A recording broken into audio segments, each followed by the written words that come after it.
Most welcome everybody. आज एक नए टॉपिक को देखा जाएगा जिसका संबंध जलवायु विज्ञान से है। इस टॉपिक का संदर्भ है या इस टॉपिक का नाम है मौसम के तत्व या मौसम के कारक।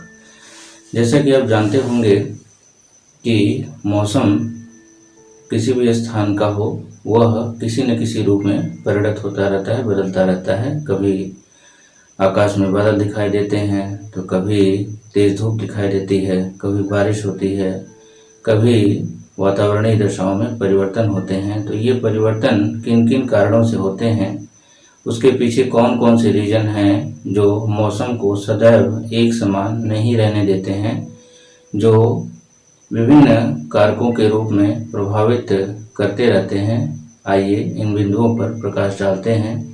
तो आज का विषय है मौसम के तत्व या कारक। पहले जानते हैं कि मौसम क्या है। मौसम किसी भी स्थान या क्षेत्र की वायुमंडलीय दशाओं में होने वाले परिवर्तन को मौसम कहते हैं। इन वायुमंडलीय दशाओं में वर्षा, तापमान, आर्द्रता, पवन आदि घटक शामिल होते हैं। इन सभी कारकों में जो अभी गिनाए गए तापमान, वर्षा, आर्द्रता, पवन और वायुदाब आदि के रूप में जो अभी बताए गए, इनमें से सभी कारकों में या किसी एक कारक में होने वाले परिवर्तन के प्रभाव से मौसमी दशाओं में या मौसमी गुणों में परिवर्तन देखने को मिलता है।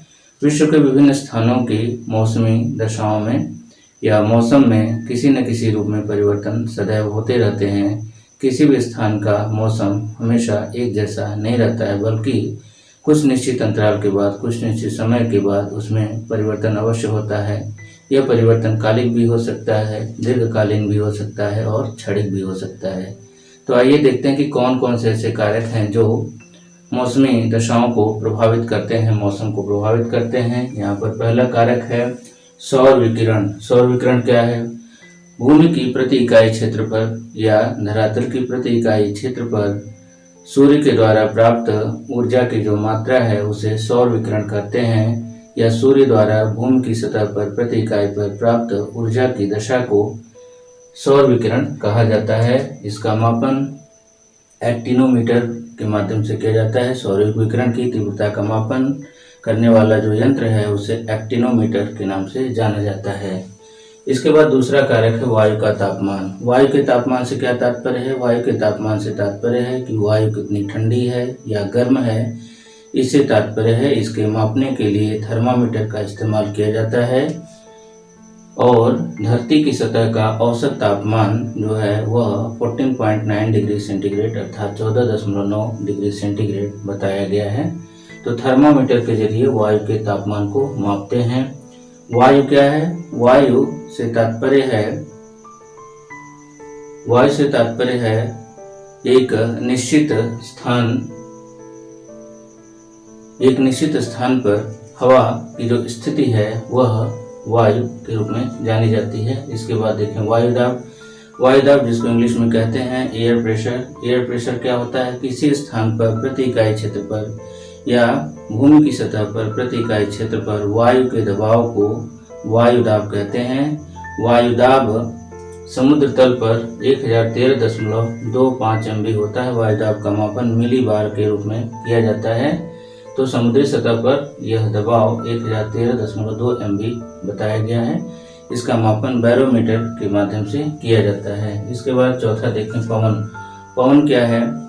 वायु का एक निश्चित दिशा में गतिमान होना पवन कहलाता है। यह भूमि की सतह के समानांतर प्रवाहित होने वाली पवन के रूप में भी जानी जाती है, या भूमि की सतह के समानांतर बहने वाली हवा को पवन के रूप में जाना जाता है। यह गतिमान होती है, गतिशील होती है। इसका मापन एनीमोमीटर के माध्यम से किया जाता है। इसके बाद आर्द्रता देखें। आर्द्रता अर्थात वायुमंडल में अदृश्य जलवाष्प की उपलब्धि या जलवाष्प की उपलब्धता होना, यह आर्द्रता के रूप में जाना जाता है। वायुमंडल में जलवाष्प के छोटे छोटे कण अदृश्य रूप में सदैव मौजूद रहते हैं। यह औसत स्थिति या इस दशा को आर्द्रता के रूप में जाना जाता है। इसका मापन हाइग्रोमीटर के माध्यम से या आर्द्रता मापी यंत्र के माध्यम से किया जाता है। इसके बाद अगला देखें कारक वर्षा। वर्षा क्या है? जल का आकाशीय मार्ग से या आकाश के माध्यम से बूंदों के रूप में धरती की सतह पर बरसना या बर्फ के कणों के रूप में, बर्फ के टुकड़ों के रूप में भूमि की सतह पर गिरना वर्षा कहलाता है। वर्षा को मापने का यंत्र रेन गेज होता है या वर्षा मापी यंत्र कहा जाता है। संपूर्ण पृथ्वी पर औसत वर्षा 100 सेंटीमीटर बताई गई है।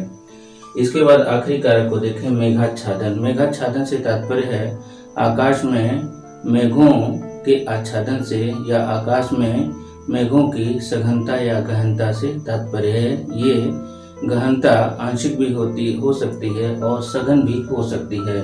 तो मेघावरण या मेघाच्छादन की जो स्थिति है उसे वह भी कहीं न कहीं मौसम को प्रभावित करती है। इसका मापन ओकटास मापनी के जरिए किया जाता है। तो यह मौसम के कारक या मौसम के तत्व बताए गए, जिनकी संख्या 7 यहाँ पर आप देख रहे हैं। यह विभिन्न परीक्षाओं की दृष्टि से, खास तौर से जो थियोरेटिकल एग्जाम्स होते हैं उनके लिए यह काफ़ी महत्वपूर्ण सिद्ध हो सकता है। विभिन्न प्रतियोगी परीक्षाओं से लेकर के थियोरेटिकल एग्जाम्स में जो विभिन्न यूनिवर्सिटी लेवल के होते हैं उनमें इसे कई बार पूछा गया है, तो उस दृष्टिकोण से इसे यहाँ पर बताने का प्रयास किया गया है। तो उम्मीद है कि यह आपके लिए सार्थक और उपयोगी सिद्ध होगा। धन्यवाद।